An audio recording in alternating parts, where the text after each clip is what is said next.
Ladies and gentlemen, Smith and Smith.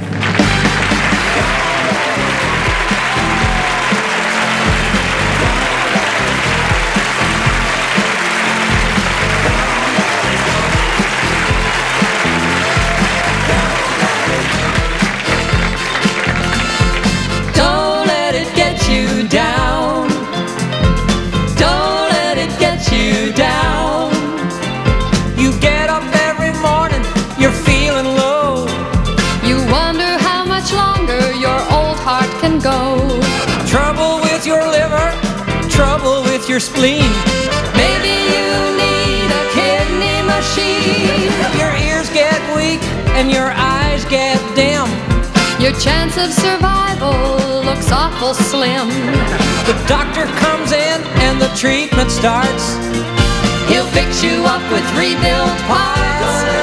I said, don't let it get you down. Don't let it get you down. Don't let it get you down. Don't let it get you They down. put a kidney here, a liver there. A new set of teeth and a clump of hair. 2 new eyes will help a lot. One of them's blue and the other one's not. After it's over, you're feeling fine. Replacement parts keep you in your prime. Your new appearance looks good, it's true.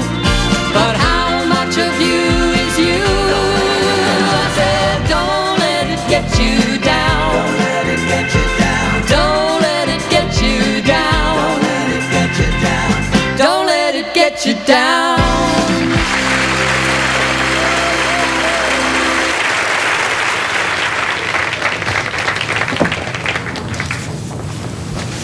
Yes, sir, can I help you? Yeah, I've seen this place, and I've always wondered what it is. What is it? Well, sir, this is an organ bank, a place where human organs are deposited by donors to be used in future transplants. We've got a system of accounts just like an ordinary bank. Well, is that so? Yes. You see, non-vital organs go into a checking savings account. Vital organs go into a premium savings account. And we've even got special accounts for sex organs. A special account? High interest. I see. And what about hearts? Oh, well, now, your hearts go into term deposits. They really are the best investment. You know what we always say, you can't beat a heart. Is that what you say? Well, not always. All right, sweetheart, I've heard enough. My boss got shot up pretty bad by the cops. He needs a heart, and you're going to give it to me. All right. Do you have an account here? No? If you open one, you get a toaster. No, thanks. All right. Now, how did you want to borrow this? On a term plan basis or equalized monthly installments? Sweetheart, this here is a demand loan. Well, then you have to fill out a demand loan application form at the other counter. I tried that. The pen didn't work. Oh, stupid pens. All right, I'll do it here for you. A heart. Sign here, please.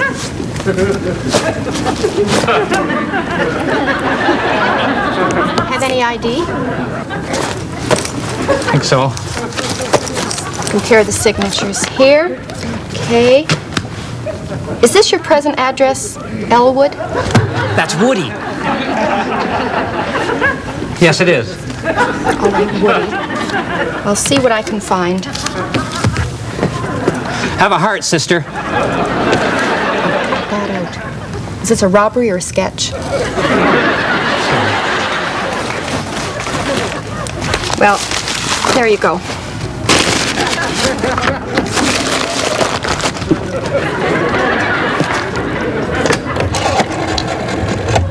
Hello, security? Another robbery. Yeah, a heart. Yes, I did what you told me. I gave him half a pound of pork tenderloin. I hope you get it back by supper time. All right, yeah. The crook? Oh, medium height, a beard. He was wearing a brown jacket, yeah. Yes, I will. Yes, I will, but I don't have to say it, do I? Okay, I'll keep an eye out for him. You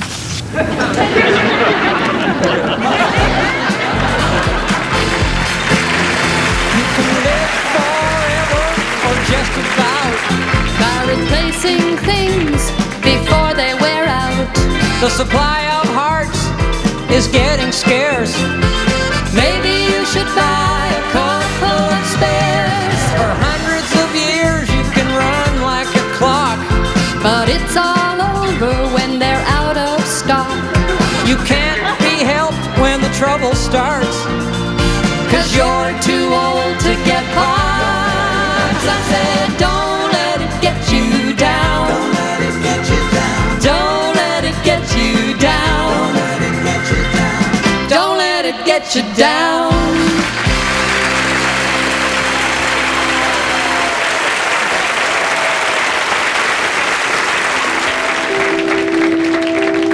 Time now for Steve's Fairy Tales. Steve? Thank you, Maury. Well, boys and girls, tonight's fairy tale is called The Magic Wish. Once upon a time, there was a little boy named Alan who lived in Montreal. He was very good in school and could always get girls. And one day, Alan was walking through the enchanted forest when he stepped in something left by one of the enchanted animals. How enchanting, he thought. Then suddenly, Alan heard something behind him and said, "Excuse me." But when he turned around, it was a beautiful fairy princess with a finger in every pie and her hair in a bun. And she said, "I have great magical powers and I can do anything." And Alan answered, "Well, if you're so powerful, how come Walt Disney was canceled?" And she said, "Careful or I'll turn you into something attractive. You have been granted one wish. What would you like?" "One wish," said Alan. "Oh boy, I don't know. I gotta think about this. Can I get back to you?" "Very well," said the good fairy, "but I'll be knocking off a bit early today. It's the weekend." So Alan rushed home to get some advice from his family and friends. He asked them what their wishes were. His mother wished he'd clean up his room. His sister wished he'd drop dead. His father said he'd like to be a little boy again. That's interesting, thought Alan, but who'd drive me to soccer practice? His grandmother told him to wish for peace and love all over the world. And Alan said, "That's been done to death, you old wino." She smashed him playfully on the head with a bottle. His friends all wished for cars and boats and planes and porno videotapes. But Alan didn't want to waste his wish on those things. Not when he could just save up his money and steal them. He wanted to wish for something important. He thought of wishing that all the sick people would be well. But then he pictured all the doctors with no patients. His dad would never get a tee-off time. And he was going to wish for a better world. No more suffering, no more poverty, no more inequality. But then he thought, the hell with it. Let them get their own wish. This is mine, and I'm going to use it for me. Sure, it's expensive, but I'm worth it. And with that, Alan ran out of the house and back into the woods, being careful not to step into anything of a less enchanting nature. And when he came to where the good fairy was waiting, she said, "I'm glad you made it. I was just closing up. What have you decided?" And Alan said, "I do not want any materialistic things, nor do I have any unrealistic dreams. But I feel that I am a special person with a special purpose, and therefore I have a special wish. Meeting you was a lucky opportunity for me, and my wish is to be given a sign that the rest of my life will be full of lucky opportunities."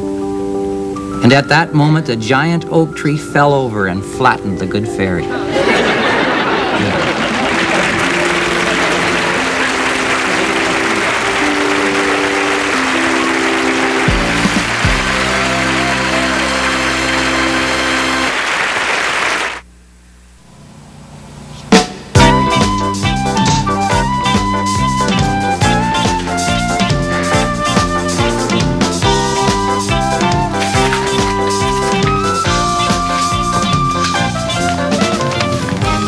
What you got? Got a letter from Calgary.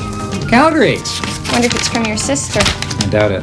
No, dear Smith and Smith, unless your sister's not speaking to us on intimate terms. I caught your show on Monday for the first time and thought it was great. As a frustrated amateur musician whose pet hate is the cold, I absolutely fell in love with your song Springtime in Canada. Is it possible to obtain a recording, words, music, and guitar chords for this song? Oh. Taffy. Who's it from? That's from a girl, Gloria Lamb. Gloria? Mm-hmm. Words. Well, what happens, Gloria, usually is I write the songs that we do on our show, and as soon as I've written them, I throw them right into the garbage can, as a rule. We don't keep any copies. You know, we should have a music book or something. Should? I'll make you a deal. I have a sister in Calgary who I never call. If you would get in touch with her and wish her a happy birthday for the last 5 years, I'll get the words and guitar chords to Springtime in Canada. Incidentally, that song was written, we went away to Florida for a couple of weeks in the springtime because it wasn't spring here yet. And we thought by the time we got back that spring would be. We got back and it was 4 feet of snow, so the song was about Springtime in Canada just being about a month of bad skating. Well, I think if she lives in Calgary, she knows what winter is all I think about so. Anyway. Well, if anybody else has a question they want to ask, other than Gloria here, we like getting mail. Even as far away as Edmonton. Just write a letter to us, care of the station, and we'll be glad to answer it for you. Yes.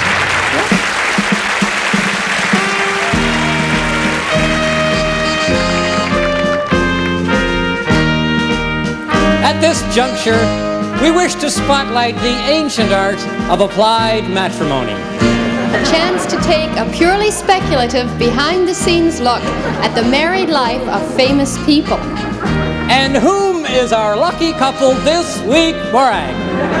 Our lucky couple this week, Stephen, is Mr. and Mrs. Marquis de Sade. Mr. and Mrs. Marquis de Sade.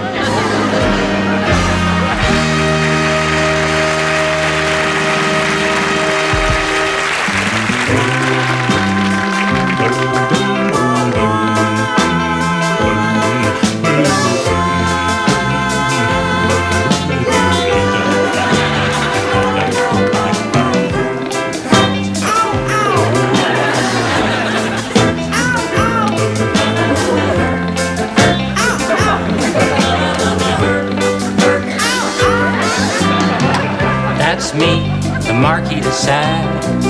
I'm cool, I'm hip, and I'm bad. I know the fun that I've had, and punk is not a passing fad. I'm the guy who likes to throw rocks. I'm the dean from the School of Hard Knocks. I do things with chains and locks. I make movies wearing only my socks. He goes on business trips. He takes his boots and a couple of whips.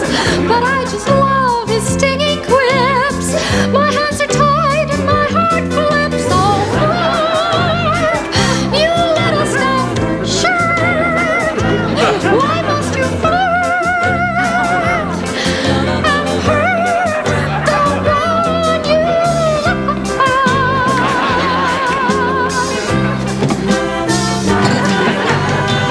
There's no danger, there's really no harm. There's no problem or cause for alarm when people find some hidden charm in having someone twist their arm. A little pain does a lot of good. I'm the do-gooder who's misunderstood. So don't get sore or call me a hood just 'cause I do a little more than I should. He says he means well, I say he's mean. He pushed his uncle down a ravine. He wore a blue tie when his shirt was green, and he stole all the tissue from the latrine. Oh, flirt, you little stuffed shirt. Why must you flirt and hurt the one you love?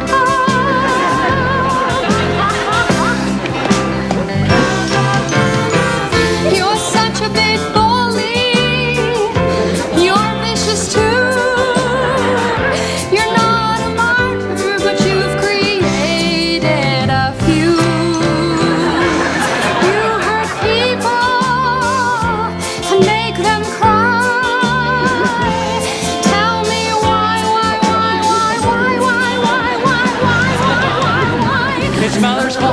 said I'm such a pest.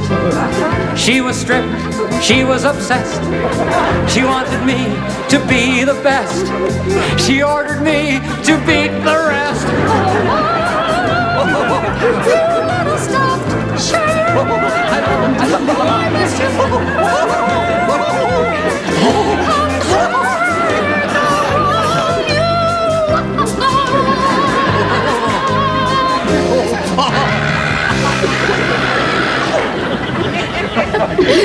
You know, you're a real pain.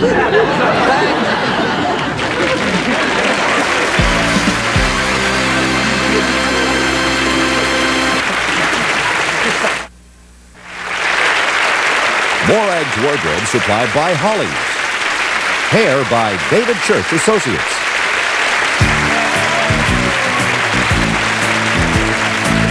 Nobody comes to the circus anymore. The big tops of Big Flop they've all seen before. The incredible Garth and his amazing ball. The tightrope walker pretending to fall. Mangy old elephants standing on drums. Senile lions flashing their gums. A juggler for accountants who enjoy their work. A strong man for those who like a clean jerk. An illiterate ringmaster who tries to force us to watch middle-aged girls on milk wagon horses. Is this what it means to be a star? To drive 400 miles with a seal in your car? We set up the tents, though our backs may be cramping. We take 2 weeks off every year and go camping. We're very nearly bankrupt, or so it looks. None of the acrobats can balance our books. They'll soon repossess all that we own. Our single trapeze man can't swing alone. It's been a close shave for the lady with the beard. The magician's savings have disappeared. The tent's being pitched on insufficient grounds. The fat lady's lost over 200 pounds. Our transport truck has been forcibly retired. The human cannonball came in loaded and was fired. The ringmaster says our future's in doubt. The fire eater seemed a little put out, but that won't give us clowns a fright. Opportunities never look so bright. One of our colleagues has seen the light. He's Ronald McDonald, and he's doing all right.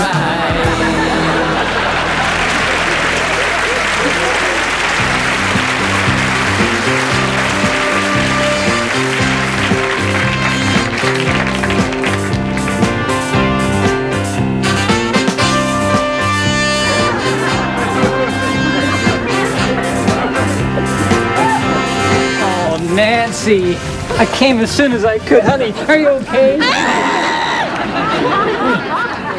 It's me. Oh, jeez. I brought your magazine. Oh.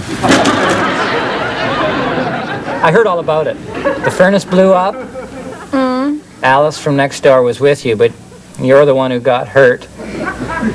Oh, are you okay? I'm sorry. Listen, honey, don't worry. I'm taking care of everything. I phoned the Simpsons. I told them we probably won't be coming over tonight. I might go over later myself. I don't know, I'm pretty upset. The kids are fine. They're staying with friends. But I need some answers. The fire department says there was a major explosion. You know we lost the house. It's still ours, but we can't find it. I'm sure it'll turn up, and when it does, honey, where are my socks? It's okay, I can probably wear these for a couple of weeks. Now, Nancy, I know this is painful for you, but how exactly did it happen? You and Alice were down the basement. All of a sudden, pow!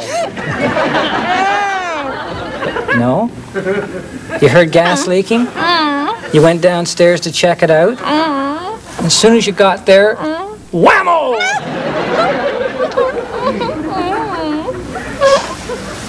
Doesn't make sense, Nancy. There must have been a flame or a spark or something. Nancy? Did you light a cigarette? Oh, Nancy. Maybe now you believe smoking is hazardous to your health. You know, I've always told you, Nancy, a gas is dangerous around a flame. You know, I was down the basement this morning. I saw a little flame in the furnace, so I blew it out. Yeah, I could hear the gas leaking, but I knew as long as there was no flame, there was no danger. And you proved I was right. Honey, did Alice say anything to you about me? Anything about me and her? Well, I want you to know the truth. Alice and I have been having an affair. Every Thursday night for the last couple of months. She thinks I love her, but I don't. It was just something to do while you were at Weight Watchers. She thinks I'm going to leave you and marry her, but I'll never do it. You're the one I want. We'll see this through together. I'll get the best doctors O-Hip can buy. I'm sure there's parts of you that can be saved. Oh, Nancy. Sorry, I forgot. I'm sorry, I'm sorry. What? Down here? Your feet? The chart? Well, I don't know what this means, Nancy. Alice? Alice? I knew it was you.